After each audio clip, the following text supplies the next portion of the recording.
Well, welcome everyone to the Intellectual Property Breakfast Club. My name is Sylvia Syracuse, and I'm Marketing and Events Director for BroadbandBreakfast.com. And I'm hosting the event today as our chairman and publisher, Drew Clark, is unfortunately unable to make it. We're very pleased. We have a very full program today, our largest single panel ever, and the second event in our new Intellectual Property Breakfast series.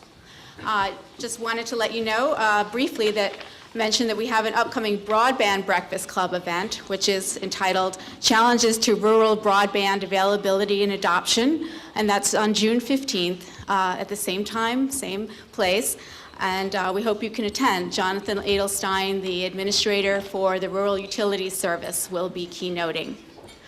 I'll introduce our moderator for the current event at the moment. First, I'd ask you to please join me in thanking our sponsors for the event today, and those are Intel, Public Knowledge, and Time Warner Cable.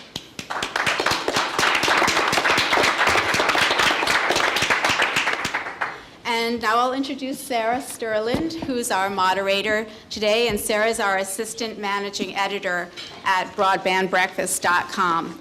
Sarah is a veteran reporter. She is reported on legal affairs, business, politics, having covered these subjects for more than 15 years. Her work has appeared in the nation's most recognized media outlets, which include Bloomberg Wealth Manager, Business 2.0, CNN, Congress Daily, Good Housekeeping, National Journal, National Public Radio's On the Media, The New York Post, Red Herring, The Village Voice, and Wired.com. And she's moderated and participated in numerous panels and radio discussions around the country regarding technology and politics. We welcome Sarah today, and I will turn the program over to Sarah.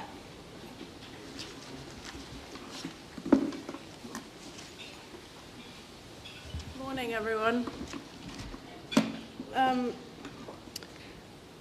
So I'd like to just, since we don't have any name tags here, I'd like for the speakers to introduce themselves very briefly, say who they are, what organization they're with, and why they're here, why they're involved in this debate. I'm going to try and make a quick introduction into the subject matter for people on the web. This is going to be recorded for the web, who may be interested in this issue, people at the FCC on the Hill. They should know the issues, but they may be using this for reference. I'm a little bit reluctant to even give a history of retransmission consent rights in case of being accused of revisionist history, which is one of the terms that were used in the filings in this proceeding at the FCC. We've got all these stellar people to tell us which is the correct history, and you can decide. This concept of retransmission consent fees has been a concept that's been controversial from its birth in 1992 in the Cable Television Consumer Protection and Competition Act. Retransmission consent fees refer to the compensation that broadcasters and networks receive for obtaining carriage on cable networks and other forms of distribution platforms. Congress established this system of compensation, or must carry, in 1992 because it saw public interest in preserving the business model of free over-the-air broadcast television, which was starting to be threatened by cable, and cable was competing for advertising. The goal was to provide broadcasters some leverage in a market where cable companies were monopolies. At the time, a Senate committee report on the legislation stated, "The intent of S12 is to ensure that our system of free broadcasting remains vibrant and not to be replaced by a system which requires consumers to pay for television service." The concept was controversial from the beginning for many reasons. The idea of controlling their signals, broadcasters controlling their signals, implies a property right in the signal, which seems to have been conferred upon it by the Communications Act when it specified that nobody else could retransmit the broadcaster's signals without permission. But the signal is using the spectrum that belongs to the public, which the broadcasters were using for free, and they were against which they were selling advertising. cable networks, as far as I could tell, were extending their reach to a larger audience, and I'm sure someone's going to tell me it's much more complicated than that.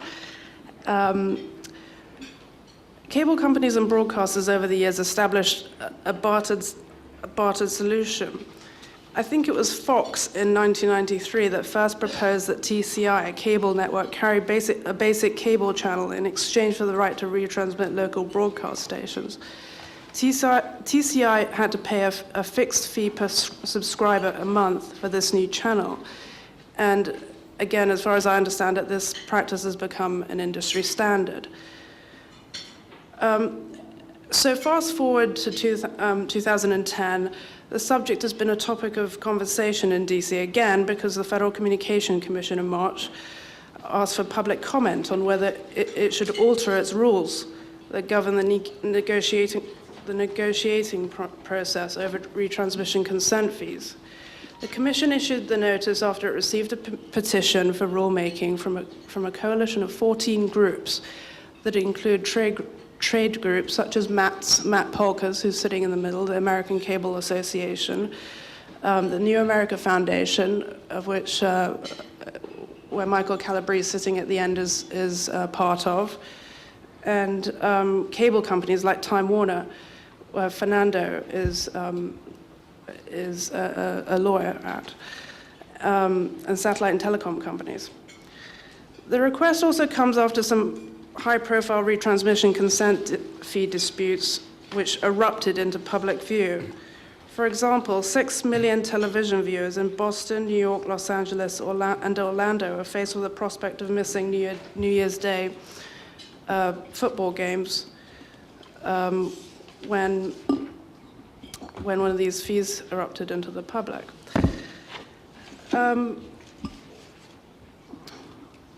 But nevertheless, this whole thing is, I don't think it's going to go away because if you look through the FCC filings, all of the filings talk about retransmission consent fees and about how they're increasing over this year over previous years. And Les Moonves of CBS said in a May 5th press release, Our strength in prime time establishes CBS as a leading beneficiary of the dual revenue stream broadcast model that continues to emerge, rewarding us not only with strong advertising revenues, but also a growing share of retransmission consent fees that have become a fact of the business. So with that, would you everyone like to introduce themselves and give us a very quick 1-minute summary of your view on the issue? Sure, thanks, Sarah. Hopefully this is picking me up. My name is Fernando LaGuardia. I'm at Time Warner Cable. And Time Warner Cable is here as one of the petitioners interested in retransmission consent reform, as one of the petitioners who is seeking for the FCC to establish a rulemaking proceeding to fix what we and a whole coalition of other video distributors and public interest groups believe are the problems with the retransmission consent regulatory framework. The problems are evidenced by broadcaster tactics that lead to brinksmanship, threats of blackouts and actual blackouts in the service that is provided to consumers who are otherwise entitled to receive broadcast programming in the marketplace. And we believe that as well, evidenced by increasing fees for retransmission consent in a manner that Congress surely did not intend in 1992. And we've laid out in our petition why we think the FCC has clear authority to address these problems and to implement solutions that are pro-consumer and allow the marketplace to function. I guess that's a short explanation of why we're here and why we care about it. Thanks, Fernando. Good morning. I'm Chad Gutstein. I'm the Executive Vice President of Ovation. Ovation is an independently run national television network and the only national network focused on art and contemporary culture. We support a reform of the retransmission consent regime because we believe that having independent voices in the media landscape is a public interest, and that without reforming the retransmission consent regime, that this interest is threatened. We believe that independent networks deserve a fair playing field, that viable networks deserve competitive access to carriage with a fair rate, and that as more and more of the available funds are driven towards higher and higher retransmission consent fees, that the ability for networks like ours to continue to grow and prosper and thrive is severely threatened. Thanks, Chad. Tony?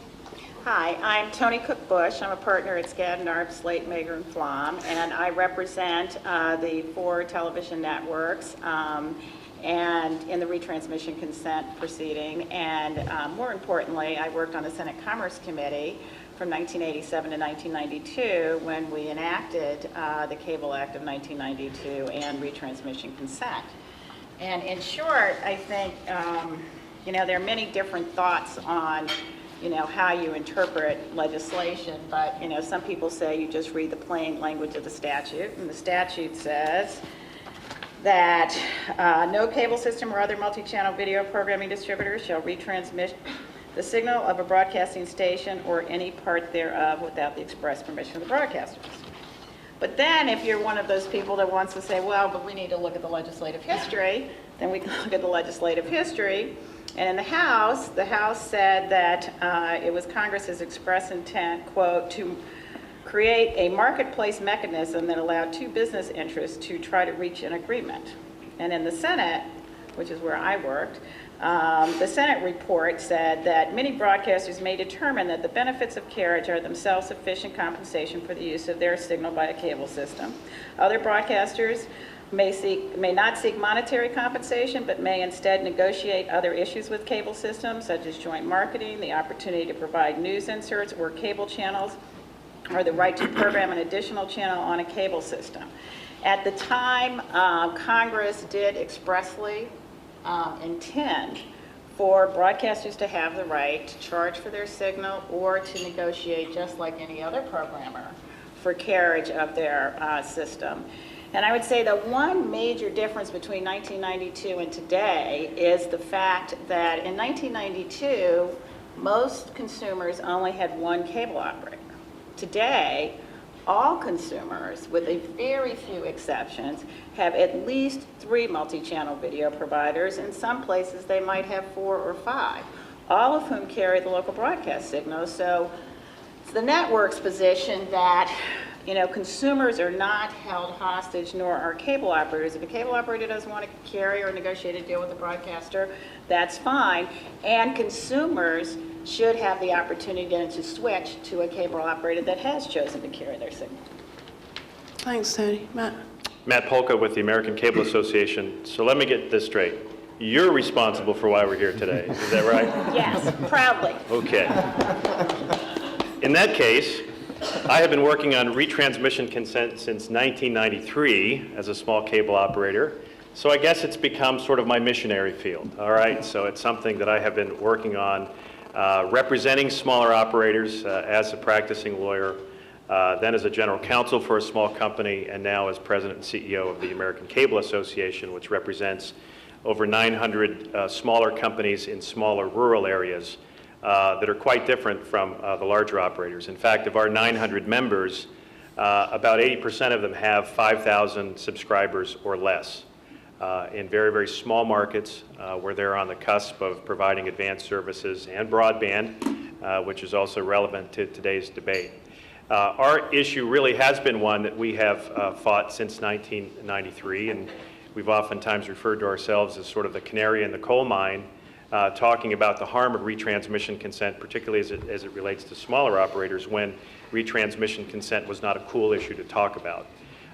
We're very happy that this is an issue that is now receiving public debate, and we think that that's appropriate at this time for the Commission to review this, as well as for Congress to be more aware of these issues.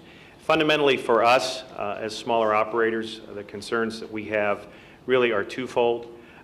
In terms of the discrimination that we as smaller companies believe that we face at the hands of negotiating with broadcasters who do so by the benefit of the rules, which provide essentially a monopoly marketplace. We as smaller operators pay more simply because we're smaller. And that impacts the ability of our companies to provide advanced services to our customers, services that they want, particularly today when we talk about broadband. We're also very concerned, as we've outlined in our comments, about something that we don't think that Congress intended when the 92 rules were implemented, and that is this proliferation of joint marketing agreements, local marketing agreements, where we now see either through a direct duopoly or through one of these marketing arrangements where one station is negotiating retransmission consent for more than one Big Four station, and as a result, we see prices increasing. So we're very happy to have this debate go on. We thank you for the opportunity to be here and look forward to participating today. I'm John Hain. I'm a lawyer at Pillsbury, Winthrop, Shaw Pittman. I represent technology companies, wireless companies, and broadcasters. I'll give you the broadcast. I think I'm here for the broadcaster perspective, and Yeah, not we technology filed for company Lynn. perspective. Yeah. And I'll give you that perspective in a minute, but I thought I'd start by giving you my perspective. Debates like this play out in rooms like this all over Washington, but they don't originate here. They originate in C-level suites of for-profit companies. There's nothing wrong with for-profit companies. Those are my clients. I like them. I've been in business. I've been in law. I don't disparage anybody seeking a profit. I think it's a great thing. But if you're an executive in the TMT sector, technology, media, and telecommunications, you're expected to deliver growth. That's what your investors are looking for. And that's really at the heart and the seat of this debate. It's not in any of the filings, because it's not an appropriate thing to put before the FCC or Congress. But that's really where this originated. Now, there are basically four ways to get more growth. You can grow your market share or your penetration. You can add new lines of businesses or maybe go vertical, which is similar. You can raise your prices or you can lower your cost. There are other ways, but those are the primary ways to achieve growth. Now, what do you do if you're in the multi-channel video, the cable business, the satellite business, the satellite TV business? And I was in it for 6 or 7 years. What do you do to get growth when market penetration is 90%? Most of your growth, by definition, at least 90% of your growth is going to come at the expense of somebody else who's in the same business. How do you grow the pie so that everybody can grow?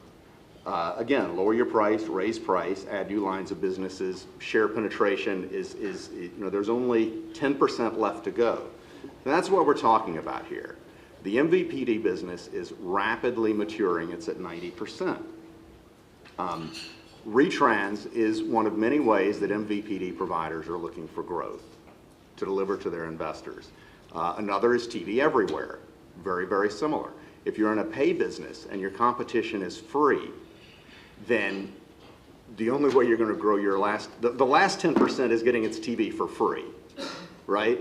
If we want to grow the other 10%, we've got to devalue free and convince people to pay.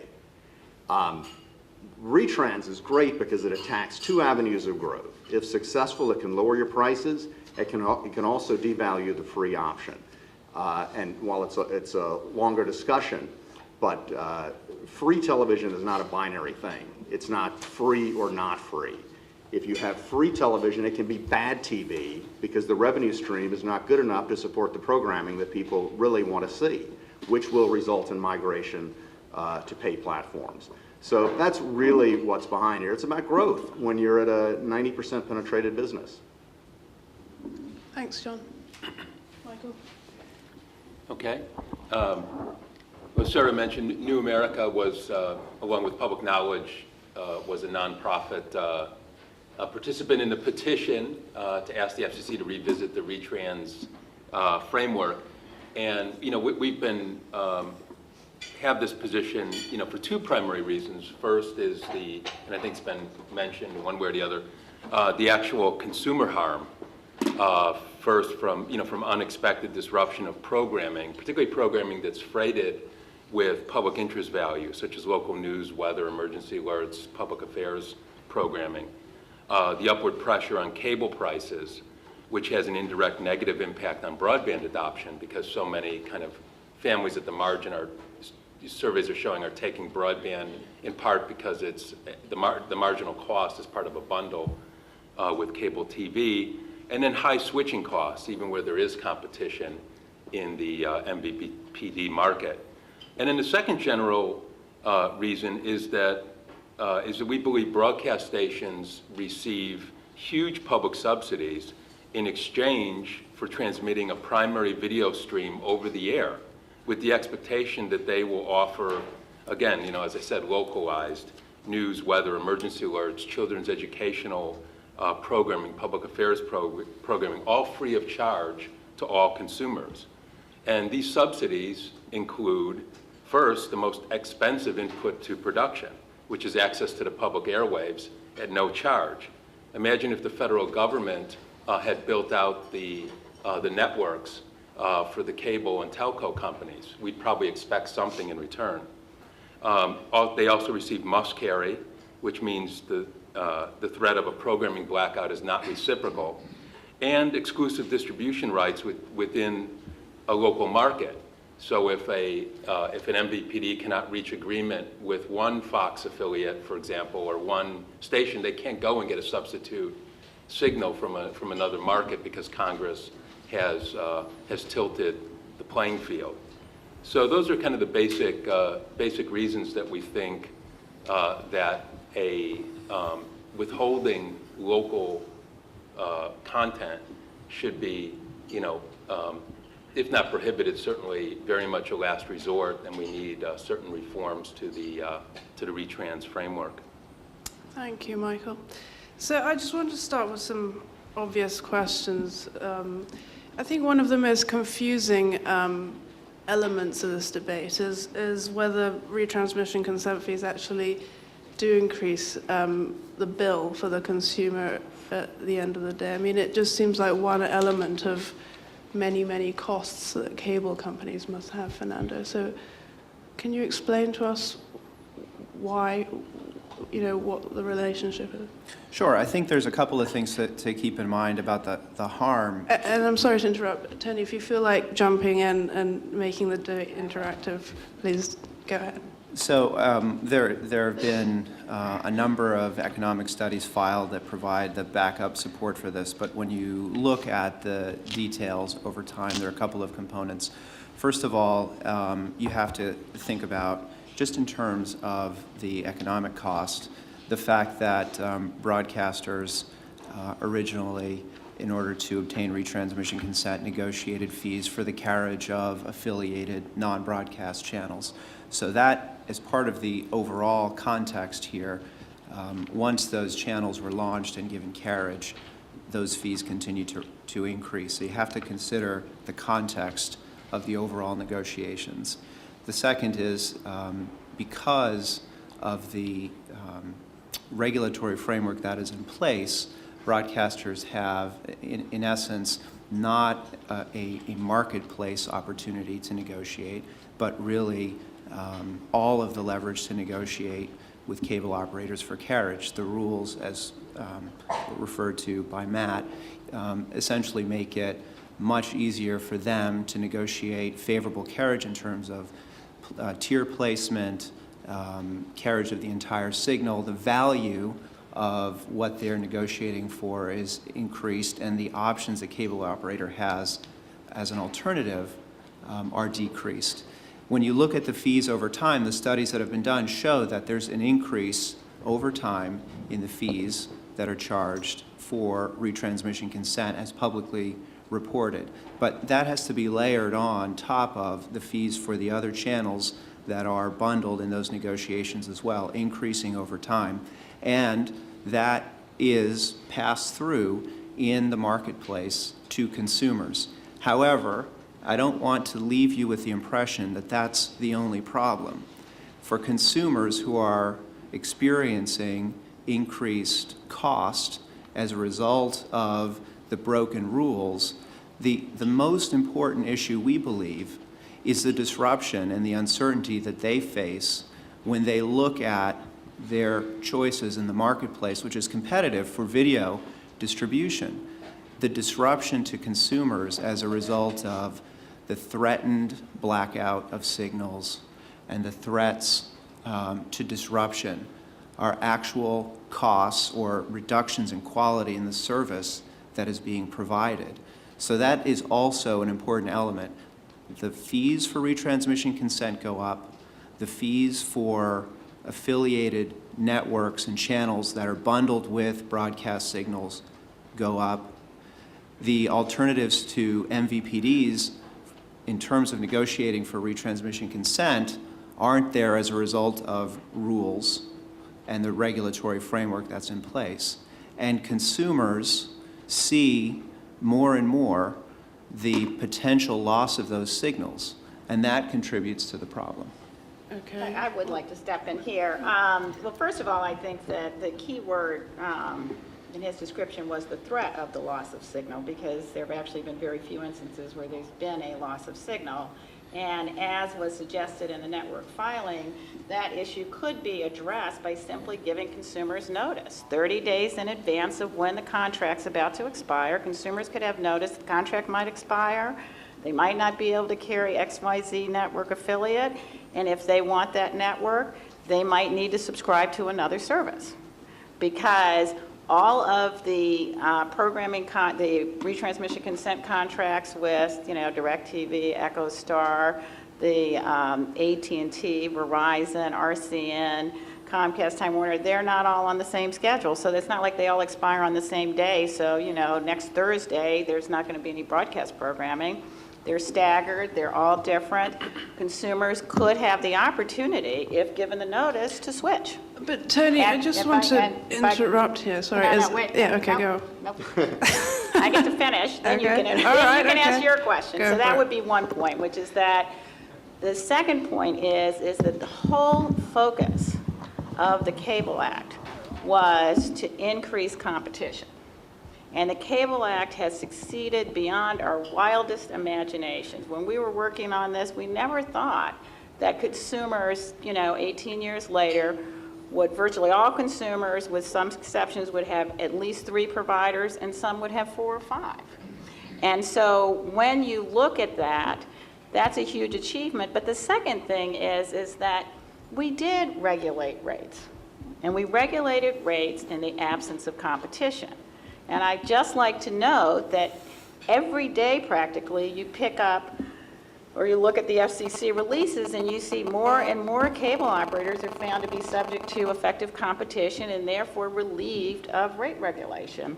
Yesterday, ComDaily reported that there were 200 communities where the FCC found that there is now effective competition and no more rate regulation. And so the idea that retransmission consent is responsible for these huge problems. At the same time, the cable operators are running up to the FCC saying, look, we've got competition. You don't need to regulate us anymore. I don't think you can have your cake and eat it too.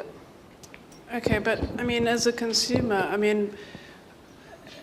why should I have to try and, I'm pretty busy as it is. Why would I want to go to look in the papers for a different provider every time one of these disputes? Well, come I out? think isn't that like sort of the whole point of competition, which is that if you don't like what one company is providing, you can go somewhere else. Isn't that why we have Target, Walmart, and Kmart? That's the whole goal of our society, is for people to have choice. And it is inconvenient sometimes.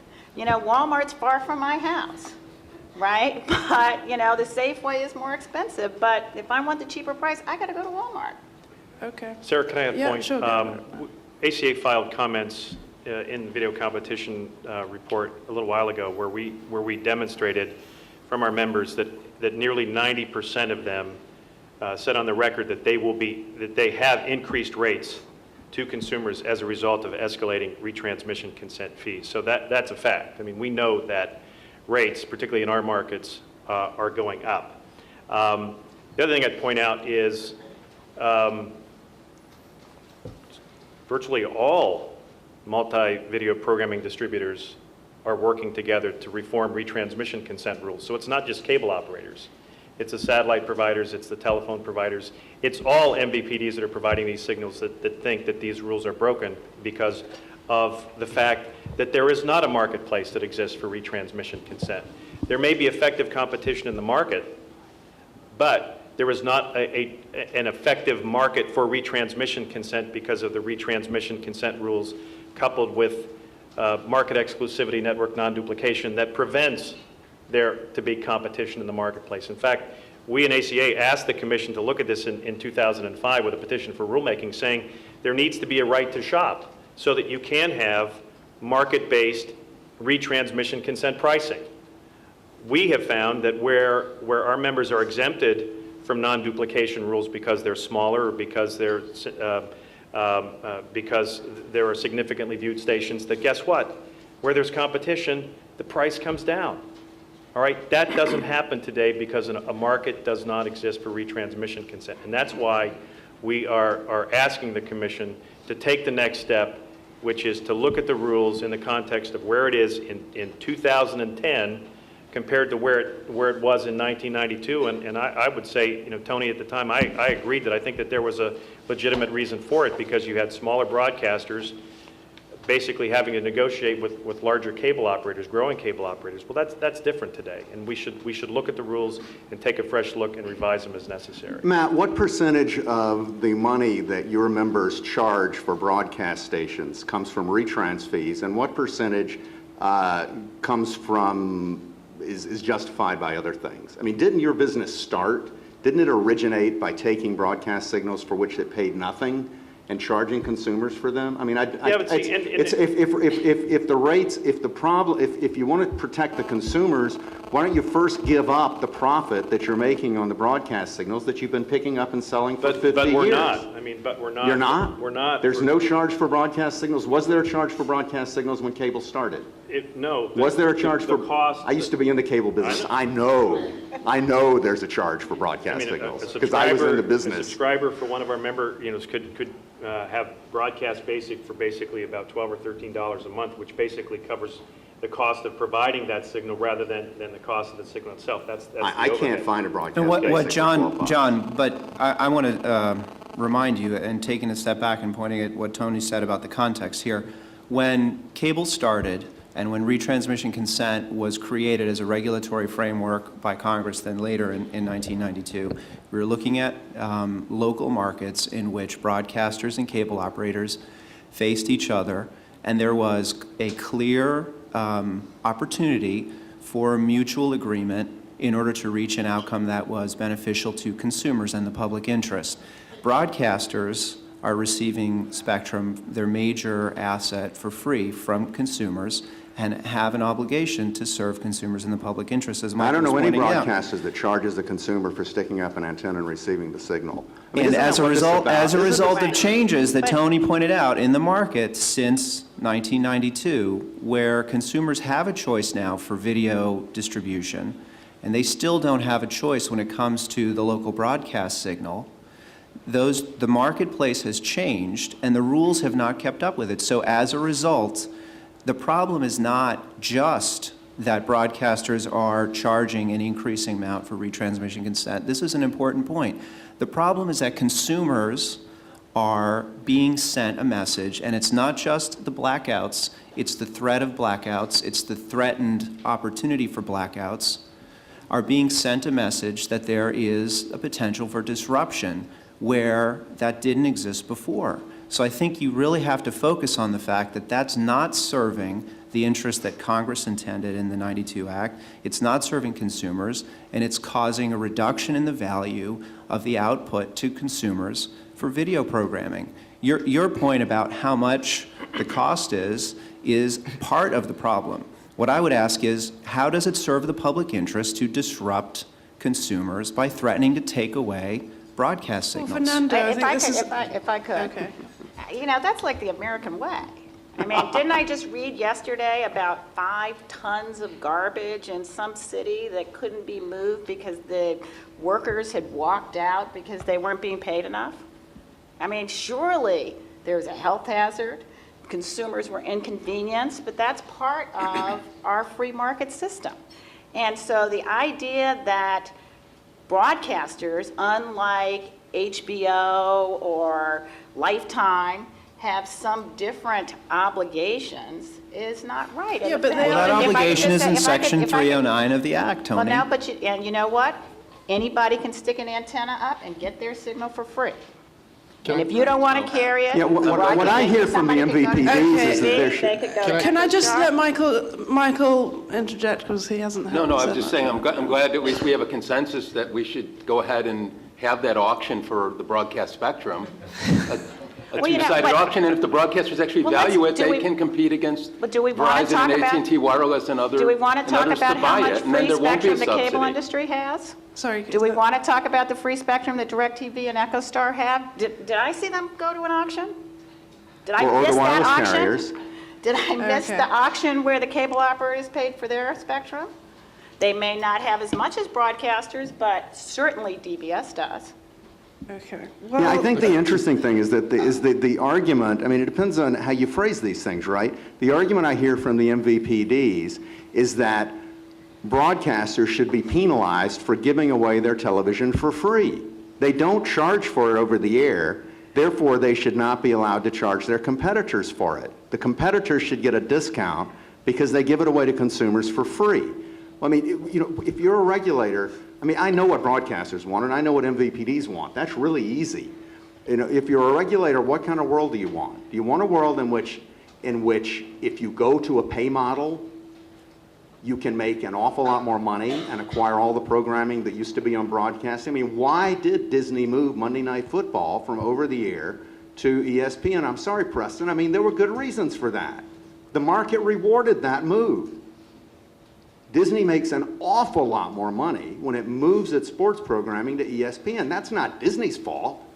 That's the way the market has evolved. And retransmission consent is if you want to have decent programming on free TV, there is no, you either got to break up the MVPD business or you've got to normalize the broadcast economics to the MVPD business. I mean, we can debate angels dancing on pinheads all day, but that's the bottom line. You can have free TV with crap on it, excuse me, you know, or you can fix retransmission, or you can regulate programming in the MVPD business to put burdens on that side. But I mean, that's the real world. Nobody here made that up.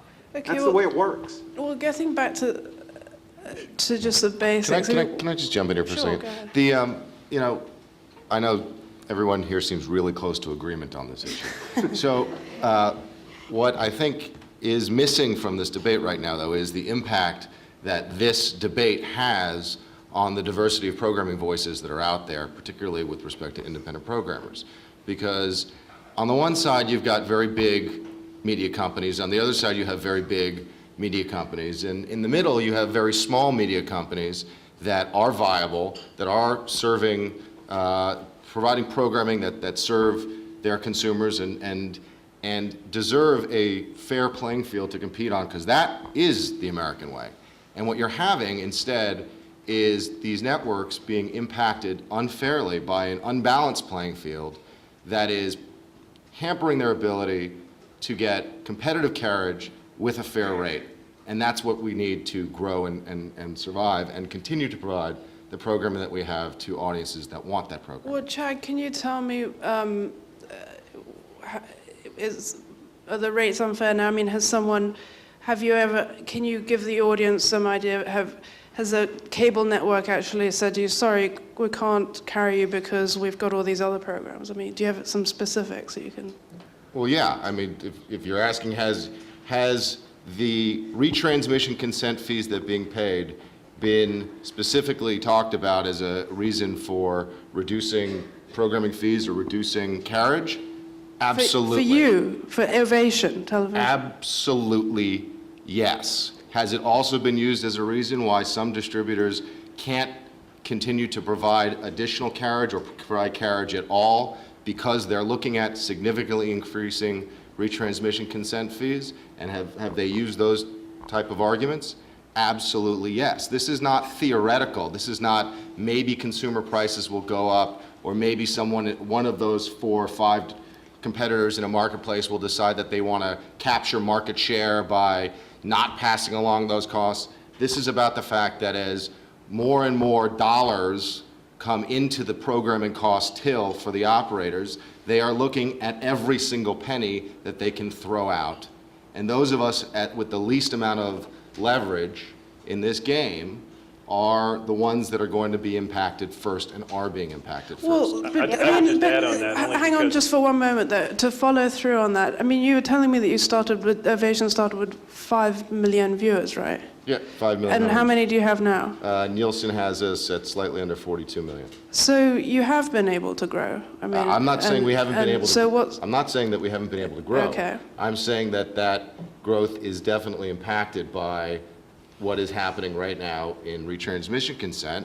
And I think if you look at overall viable independent networks, outside of a couple of sports-owned or sports league-owned networks who have a significant vested interest in seeing more and more money flow into broadcast networks' coffers because it goes right back into paying their license fees, I think you're seeing a lot of the viable independent networks that aren't in that situation lining up on the side of saying, hey, people need to look back at this retransmission consent regime and figure out a way to put a fair playing field back in place. I'm sorry, go ahead, you first. Well, I wanted to go back a minute to the history of retransmission consent, because as everybody recalls, when retransmission consent first went into place, the response of the cable industry and the united response of the cable industry was, we'll never pay broadcasters a nickel for their programming. And I never quite figured out why that wasn't an antitrust violation, but there was this concerted agreement and they didn't. And then all of a sudden, as competition developed, as the marketplace changed, as the proliferation of cable programming channels, increased dramatically, once broadcasters put their foot down and said, you are going to pay us, all of a sudden it's not fair. I mean, basically what the argument is that people who have popular programming shouldn't be able to negotiate. That there should be some harness put on them, because then we have to pay more. Because if you follow this logic, then every time you have a hit channel or a hit program on a cable channel, they're going to get more leverage, whether it's sports programming or broadcast programming. Then we're going to come and say, oh, that's going to make consumers' rates go up, and so you need to regulate them. And that's not how this works. Success is defined by developing programming and going into the marketplace and bargaining for it. And in this changing environment, because we haven't even talked about the impact of the internet and broadband at the broadband conference, I can't see how we're looking to go backwards to rate regulation simply because the cable industry, the multi-channel video industry has banded together and decided we don't like having to pay more for broadcast. well, it's not just the Maybe they've just industry, it's the run out of non-profit ideas people. for the Ocho channel that they can get instead of getting the fees, and so now they're like, well, since we've run out of new ideas for new channels to launch, they're just, rebroadcasting programming we've had in our libraries, that now maybe it's time that we start charging for it, so we can get. Well, so we I can will get the say growth. this, is that, since the Cable Act, there has also been an explosion of independent programming, far more than what was in existence in 1992. And I forgot the exact number, but it's like 200 new channels. Yeah, but most of That those have are come owned into being. by the big No, networks these anyway. are independent. No, this is not TV One, this is cable channels. I can tell you from with our no- members' perspective, I mean, what Chad was saying, we're not launching more independent programming voices because of the increases. Right, Yeah, well, but we'd you have to measure it But that's- relative. But that's a different issue. Everything's And relative, right? what you're fundamentally talking about, where you're saying it's wrong, why is it wrong for broadcasters to negotiate a fee? Okay, we're not necessarily saying that. I think what we're saying here is that that prices need to be negotiated in what is a legitimate market, and a legitimate market for retransmission consent does not exist. If my member in smaller rural Kansas has to pay at least twice as much for retransmission consent simply because they're small and there's no economic cost justification for that, why should those subscribers in that small community be penalized when that company is also trying to use those dollars to provide advanced broadband services throughout rural Kansas and throughout every other rural state that's out But there. why can't that subscriber then go to DirecTV or EchoStar? Well, in many cases, they may not be there. They're not necessarily everywhere. See, the other problem here too is that you assume that there's all this competition in the markets where it is not necessarily the case in Well, our markets. how And when many we're of talking about- your markets when we're are you talking the only about- provider? In some cases, there are lots of situations where there's only a few providers and not DirecTV and EchoStar and AT&T and Verizon and the telephone company and a large MSO. So it's fundamentally different. And my view is I think regulators do have a public interest in reviewing this because at the same time, we see a chairman who is so interested in deploying broadband throughout the country as a major policy initiative, and he has to realize that these rates and these other issues affect the ability of providers, ISPs, our members, to actually carry that goal out. And so if he doesn't look at it in context, then his major goal is going to be impacted because we're not going to be able to deploy the broadband that he wants us to deploy. Well, Matt, let me give you, and you can take this to your members. It's the best thing that your members can do to address all these problems, and you can address the problems not just with the broadcast signals, but also the non-broadcast signals, and perhaps create some channel space for Ovation and other networks. We know the problem from the MVPD's provider. The problem from the consumer's perspective and from my perspective is that we have 2, 3, 4, 5, 6 competitors in the MVPD space, and they're utterly and totally undifferentiated. Everybody feels like they have to run to the middle. I have to carry every single channel, or I might lose 25 subscribers, or I might lose 5% of my subscribers. Nobody in the MVPD business has the guts to differentiate their business. Therefore, they don't have the guts to say no. So if somebody comes along and offers you an economic package that you don't want to take, I don't want to take ESPN at whatever the rate is versus the a la carte rate. None of the MVPDs are willing to say no. And that's why we have all of this competition is utterly and totally undifferentiated. The first MVPD, the first big one that says no to one of the national program networks and takes the 1 or 2 or 3 or 4% subscriber hit that they're going to take, it's going to change everything. But they John, don't have that's the guts not going do to it. that's not going to happen because most of the viewers who watch television, it's all focused on the networks, and so they're never going to give up that programming. You know what? I find it remarkable, John, that you're suggesting that... Fernando, can you just Listen, hold on for a second? CBS has great programming. It's a great network. It's a national brand. It is not essential. We can all live without it. It's not an essential input Well, that's not what to an MVPD. that's not what the business. statistics If you reflect. give up though. CBS, you lose some of your subscribers. But if they're charging too much, you can lower your rates, and through the lower rates, you can pick up other subscribers. Okay, Fernando. You don't need 4 undifferentiated competitors. I find it remarkable that the broadcast argument is that the product is either worthless or comparable to garbage, or that it's unnecessary and has no value. I think that the marketplace reality... That is a complete mischaracterization of what Thank I you, Tony. said, and I resent that. Well- And I will not let you sit there and say that. I am talking about a competitive marketplace, and I am saying that cable operators should have to pay for broadcast programming just like they pay for other programming. And the problem with that, they Tony, and shouldn't- you were and- analogizing to a marketplace when you talked about it, and the marketplace you analogized to was an example of municipal trash. That was your example, not mine. The problem is that Congress already decided that this is not a marketplace. So it is too cute by half to look at the situation as it exists today and the consumer disruption and harm that is demonstrated today and say that, well, now it's a marketplace. And now, because there's competition at the distributor level, that marketplace can be leveraged and taken advantage of by broadcasters in a way that harms consumers. Let's talk that you about can say to harming consumers. Let's consumers talk about that you harming have to take a consumers. walk in order to get the product, or Time that you Warner have to pay subscriber- more in order to get the product. That is not what Congress intended, and you know it. It's not what the statute provides. And the fact is that now's a perfect time for the commission to take a look at it because of those harms. Okay, John, let Tony. Well, I would just go back and say, again, Congress did intend to create a marketplace. They did intend to give broadcasters, and they expressly gave them the right to control their signals and to seek payment or other compensation from cable operators. That was the express intent.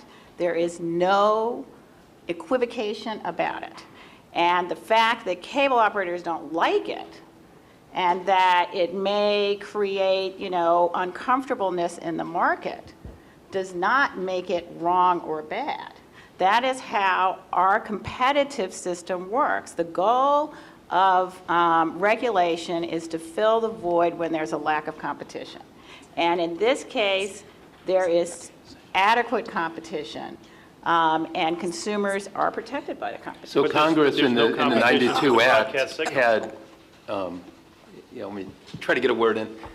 Congress in the 92 Act also gave the FCC authority to regulate this retransmission process, in the public interest. And the primary public interest here, and I think the broadcasters just can't walk away from the fact that they took a bargain, decades ago, that they're being paid by the public to deliver a free stream of content with, a whole variety of things that they say are so essential. So now when we're talking about reallocating, the FCC's National Broadband Plan, they're saying, again, we need to reallocate more of the TV spectrum, which is so lightly used, to broadband. And the argument is, oh, no, this over-the-air content, localized channels, localism, diversity, it's so incredibly essential. What would we do without, emergency alerts and weather reports, local news, and this and that?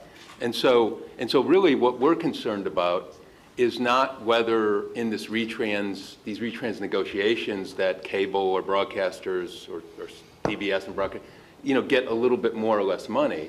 It's this notion of disruption of service, which is completely contrary to the bargain that the broadcasters have with the public. And so there are really, we haven't actually talked about the actual reforms that the FCC has the authority, the express authority under the 92 Act to do, which is that they can put in place mandatory interim carriage as long as there's good faith bargaining.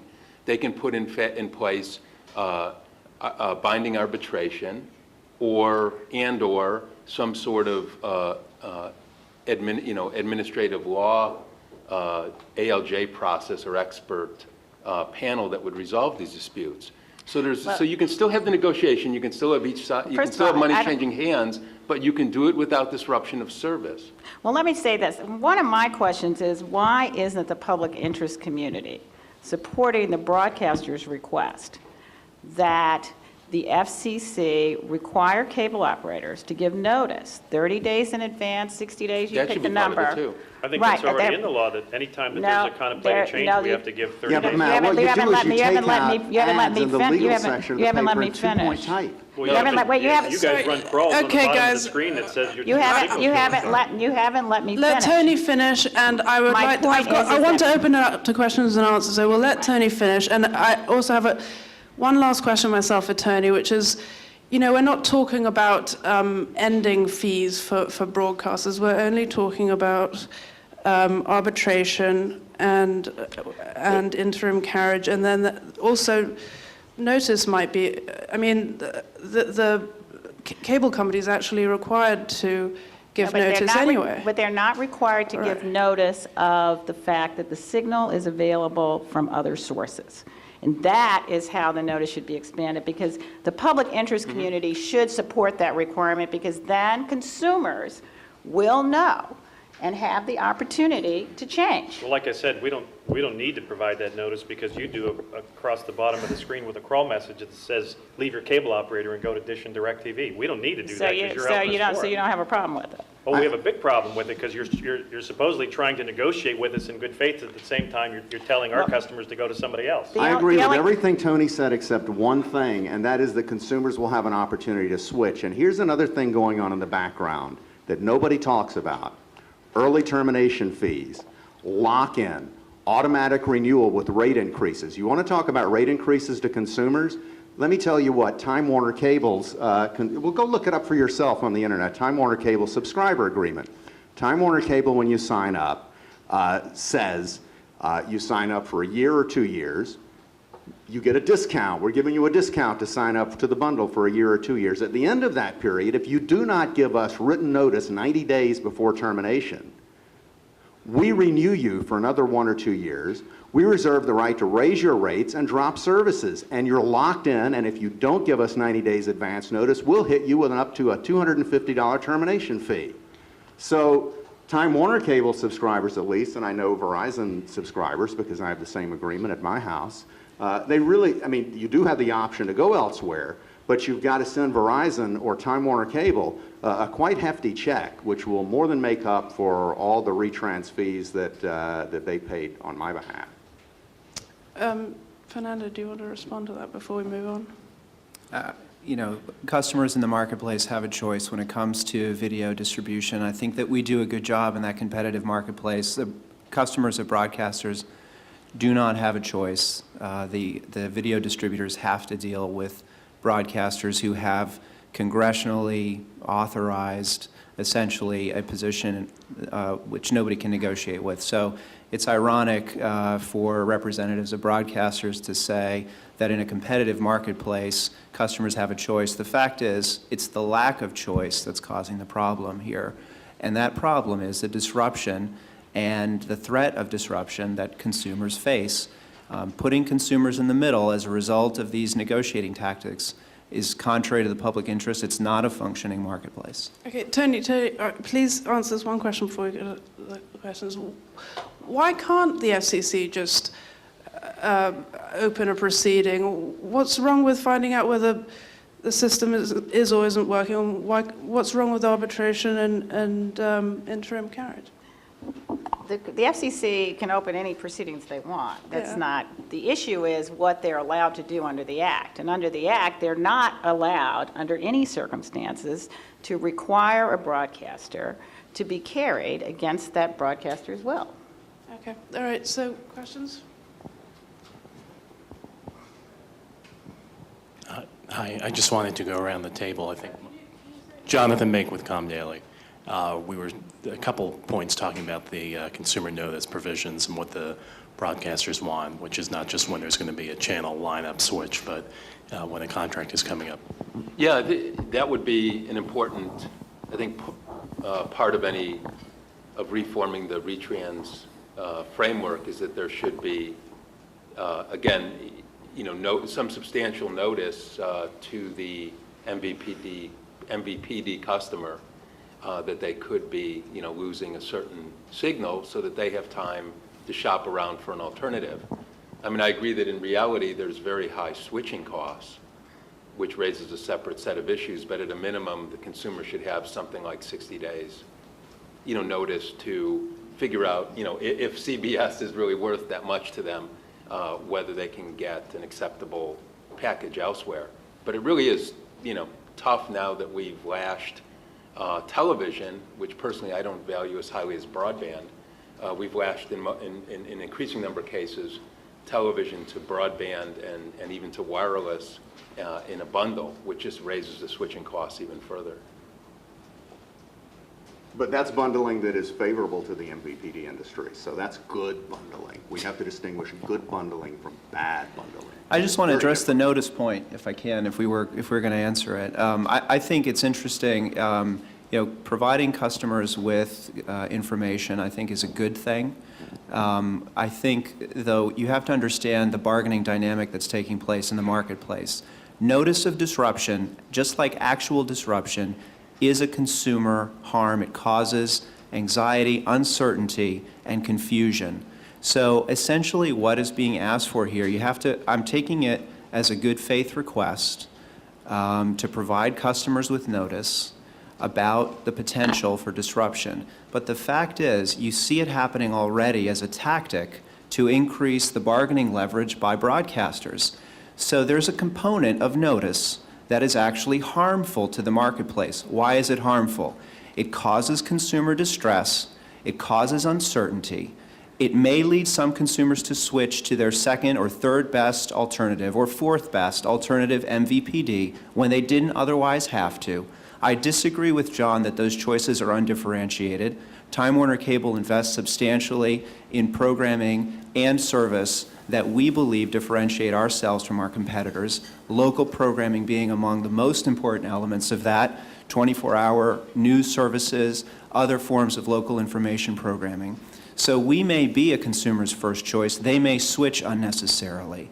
If you look at the economics here, you have to seriously think about the implications of notice. As part of reform, and I think that at least there is support for some commission looking at this situation, because if you're supporting a notice requirement that is more than the notice requirement that already exists, you need the commission to look at the problem. Looking at the problem, though, means clearly understanding the bargaining dynamics. Notice that reputational and enhanced aspect, saying that you're willing to take your customer to the brink of a shutdown, increases the leverage on the part of the broadcaster. So it is part of a dynamic that is not necessarily pro-consumer. And we need to think carefully about how it helps consumers to know what's going on and how it doesn't help. And when you see it happening already as part of the negotiating tactic, recognize that it's not always pro-consumer. What I would just add before we go to the one question is this is a perfect reason why the commission simply needs to put out a rulemaking to look at these issues, because things have fundamentally changed since 1992. Things that were not intended necessarily, that now the commission has an obligation, just like Chairman Janikowski said he was going to do, to keep this under active review, to actually look at these rules and to determine if any changes should be made. I find it perplexing why the broadcasters would oppose that. Well, I think that the commission has a lot of issues to look at, and I think that it is not a good use of the commission's resources to spend time examining a competitive marketplace because some people are unhappy that all of a sudden they can't just say, no, we're not going to pay you anymore. And that is the Cable Act is very clear that Congress intended for broadcasters to be able to negotiate for compensation. John Mansell, consultant. Well, if the market is truly competitive, why don't you make it a little bit more competitive and allow the cable operator to import a distant network affiliate? After all, they already receive or can receive copyright royalties for it. And second question is, why not allow a cable operator to become a network affiliate? Why do you need exclusivity? I'll answer I'm sorry. Okay, no, go, John. No, I want you to go. There's the non-dupe rules have been misportrayed, and I would just urge anybody who is interested in this to go read them. What the network non-duplication rules do is constrain the ability of a broadcaster to enforce exclusivity that it has been able to negotiate for. The network non-dupe rules do not give a single broadcaster any advantage. I think probably the entire broadcast industry would be quite happy if the network non-dupe rules were eliminated. There's nothing in antitrust law or anywhere else that prevents anybody, from any distributor, from granting exclusive distribution territories. The non-dupe rules, in the absence of the non-dupe rules, it'd be very easy for every broadcast network to say, here's your exclusive distribution territory. It goes to the DMA edge, it doesn't go an inch over. The non-dupe rules constrain that. So they're not an advantage, they're a big disadvantage. And I think if we all can agree here to repeal the non-dupe rules, maybe we can all go home and have accomplished something. Right, and that's really interesting because that's not the way it happens. Right, and I also those rules are walls that prevent marketplace competition. That's what happens. So we both vote on repealing them. But Sure, and let's let marketplace conditions prevail.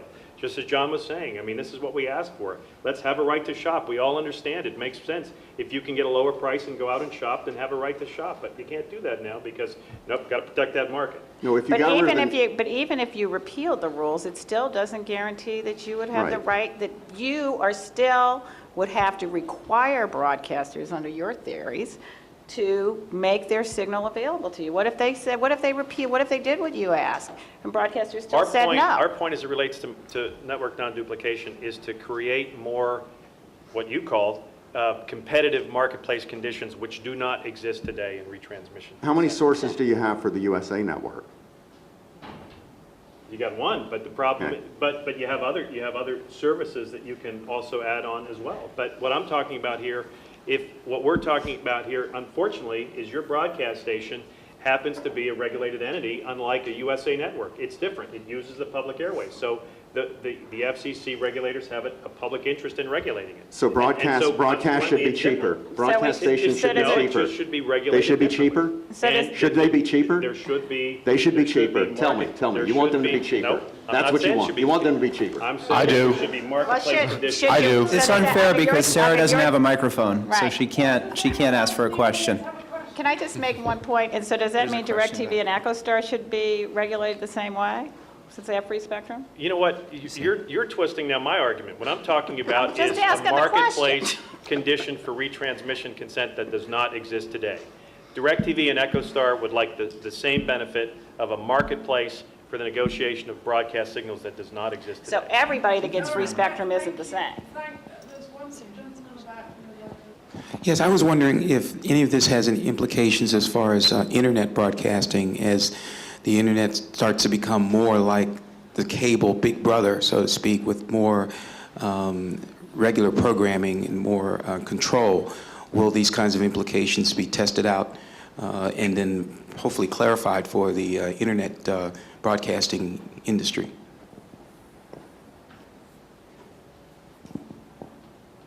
Well, I would say that they don't have, I mean, these issues are not relevant to the internet, that the internet is not regulated, and that's been one of the great things about it and why you have a proliferation of content on the internet. And so, you know, to say, oh, we're going to treat the internet like a multi-channel video provider, and then we're just going to dump, you know, I don't think anybody wants that. And so I think the answer is no. I think that the internet is still uncharted territory, that there's experimentation going on every day that's critical to the development of content and competition, and so I would say no. No, but I mean, if someone wanted to redistribute the networks online, they'd still have to go through this negotiation process, wouldn't they? Well, that's, I mean, let's just back up. Just because the networks broadcast over spectrum that they didn't buy doesn't mean that America owns their programming and anybody can do with it what they want. They spend a lot of money creating the value of their programming. That's like saying USA Network, you know, should have to give its programming away for free. I have a question. How much does Hulu pay in retransmission consent for the network's programming? What do you mean by that? Well, I mean, because on the one hand, cable, the distributors that I deal with, right, they pay for the content. You want them to pay for increasing You know, prices that's- for the broadcast content, but then you give it away for free online. You know, those are all issues that can be negotiated amongst the cable operators and the broadcasters in their contracts. And just like the same issue can be negotiated if USA Network decided it was going to give its programming away for free, that's a negotiation issue. If Ovation decides you're going to give, that's something you negotiate with the cable operator or whoever else is going to retransmit your signal. And it's not a theory, that is negotiated. That's Right, an and issue so in that every is- single retrans So that, negotiation. you know, just like if you're going to have it available on a cell phone, if you're going to put it on the iPad, you know, you negotiate that. And broadcasters have the same rights to do that. But I think when you say that, you have to look and put it in its historical context. And one of the things that I found in this industry is that there's a lot of things that are based on how it was developed, when it was developed, and historical precedent probably plays a similar type of strength and role in a negotiating process in this industry as it does in the courts. I mean, precedent seems to be king. And when you have what is going on now, which is changing an economic dynamic, it's not necessarily changing all the history of precedent in the way these operations work. And new entrants face a very, very different dynamic than people that have been there for a very long time. And that's just reinforcing the unfair playing field that those of us on the independent spectrum feel every single day. But I would say that in our environment, that is a challenge every time we have changes. There are a lot of companies that say, you know, I'd like to be the #1 company that shows up when somebody types in, you know, Mexican food. I don't want Taco Bell to be there. I want, you know, Tony's restaurant to be the #1 thing. But isn't there a public interest in having an independent media voices? Isn't there a public interest that's supposed to be protected? There has been a dramatic increase. I think it's 165 new channels in the last 10 years of independent programming that is not owned or controlled by a multi-channel video provider. Okay, so at this point, I don't know if this is even on. I have one other question for you guys. One proposal from the public interest groups has been, why don't the broadcasters just tell us how much they charge for every channel, every subscriber per channel a month, but then I would assume that even the cable people would have to make that disclosure if we made those changes. Fernando, can you tell me if Time Warner Cable would be willing to, and Tony, do you think that's a viable solution? It's not one of the solutions that we propose, although I think it's important to consider all of the proposals that have been put forward, because I think they're made, and I include the notice proposal and the proposal to disclose fees. All of them should be considered carefully on the record by the Commission, with an eye towards whether or not they would actually result in improving marketplace conditions for consumers. From our perspective, the solution here is much more simple and involves some sort of a standstill to eliminate the threat of disruption in the marketplace, and then some kind of a resolution mechanism, if necessary, as a backdrop or backstop for parties who are unable to reach an agreement. I think that that's simpler. It's a simpler solution, but I think that there are a number of different ideas that have been put forward, and they all deserve consideration. I don't think the Commission needs to spend any more time on this. I think that, you know, the fact of the matter is the marketplace is working, and the proof of that is the fact that the multi-channel video providers are so unhappy because they don't want to negotiate. And all they can talk about is the threat and the uncertainty, and that I think that is a part of competition. And I think that what the Commission needs to be focused on are issues that really do affect consumers, and the idea that because two companies, you know, may, you know, go up to the wire in a negotiation is not a problem. And I think there are a lot of other problems. I think the issue of requiring everybody, I mean, again, we can't require everybody to say what their prices are for everything. That's like ridiculous. There would never be any ability in a free market system to do business. I mean, you know, there is a limit to the benefits of transparency. And I don't think that, you know, independent programmers, I don't think that, you know, small cable operators, you know, want to have to negotiate in public on every issue. Okay. Are there any other questions from the audience? No? Okay. Well, thank you very much to the panelists for your time, and the audience for coming at 8 o'clock in the morning. Before we conclude, we'd like to call your attention to our upcoming events on the back of the program. July 13th is our next Intellectual Property Breakfast Club event. It's on the Anti-Counterfeiting Trade Agreement.